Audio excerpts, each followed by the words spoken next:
Hello, my name is Brandon Mitchell. This is my week 1 assignment. I'll be talking about Johnny Manziel and the Cleveland Browns. Since this is a big topic going on with the NFL draft just happening over this past weekend, I figured do something off that. And Johnny Manziel seemed like a perfect option for me since I am in the Midwest. Leading into the 2014 NFL draft, people were tuning in to know one thing: where would Texas A&M quarterback Johnny Manziel be drafted? Some people thought he'd be going at one point he was going number 1 to Houston. Early on, there was talks about that. Then he slid down. Jacksonville was maybe in the hunt for them. Cleveland was always in the running. Arizona, Tampa Bay. There were several teams who were interested in Johnny Manziel, according to reports through both ESPN and the NFL Network. According to ESPN Radio, the most watched part of the draft was when the Dallas Cowboys were on the clock when Manziel was available.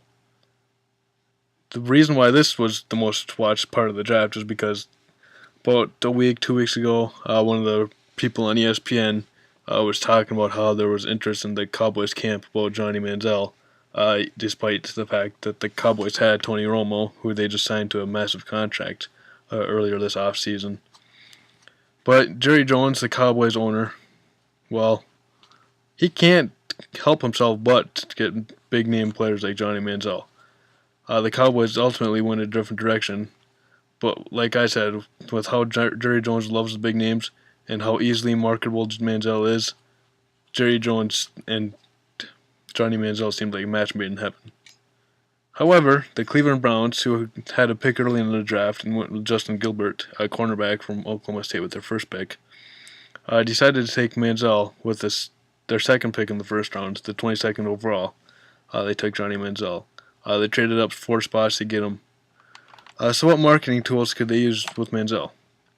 Like what kind of impact will he have on and off the field for the team, and different marketing techniques that they can use with him. So I went into a little bit of digging, and here's 3 ways I believe that Manziel marketing will impact his on and off the field.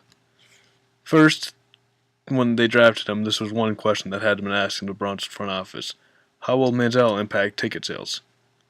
Like I just said, this has to be a question that had been brought up with somebody in the organization, whether it be the owner, the general manager, people in the marketing department.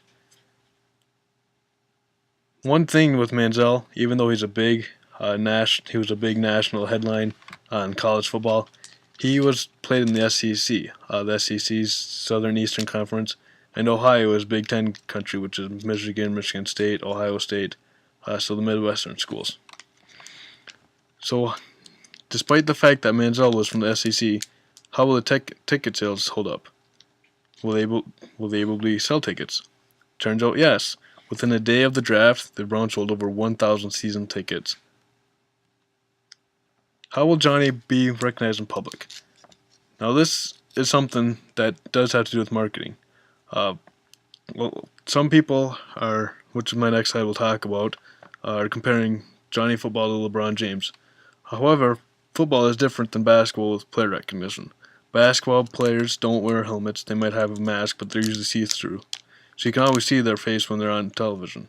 Football players, you have the cage. I mean, you can see their eyes and stuff like that, but not enough that if you saw the person in public, you could say, hey, that guy's a football player, besides maybe he's just bigger than everybody else.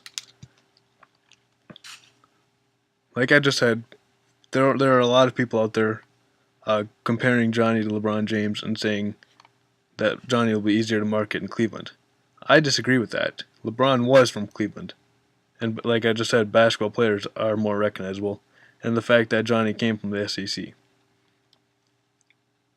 How will the Browns handle Manziel with the media?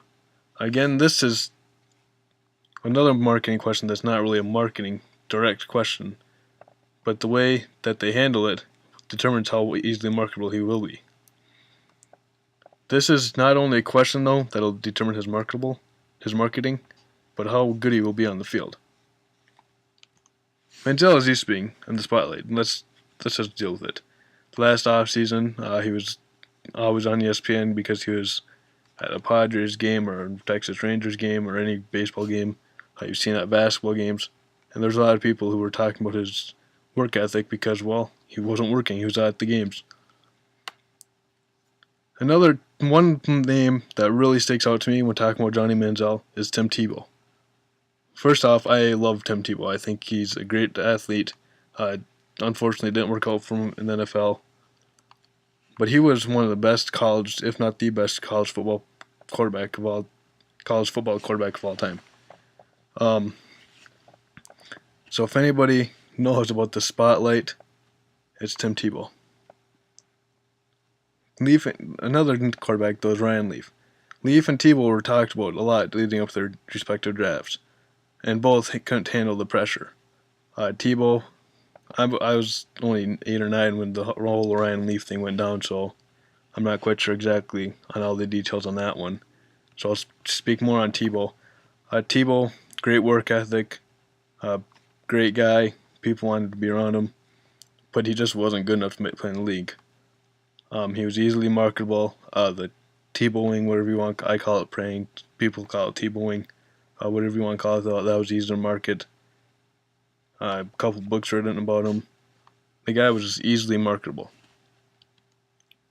Manziel reminds me of Tebow. Great college quarterback with skills we don't see in the NFL. The option quarterback at the time of Tebow coming in with a run first quarterback was not something we saw. And even the guys like RG3 and Russell Wilson who can run, they can also throw the ball too. Tebow's never been a great thrower. Manziel has skill sets like Tebow. His arm might be better, but for the most part, they're pretty much the same athlete, with the exception of Tebow's a lefty and Manziel's a righty. Because of all these comparisons, the way that the Broncos and the Jets handled Tebow, I don't think the Browns should handle the same way with Manziel. Tebow is always available to the media, and I understand NFL rules and stuff like that, but the Browns should do their best to monitor Manziel with the media. My conclusion is the Browns are sitting on a gold mine with Manziel. If he performs on the field like they believe he can, and how they handle him off the field, the Browns could have a great relationship with Manziel for years to come.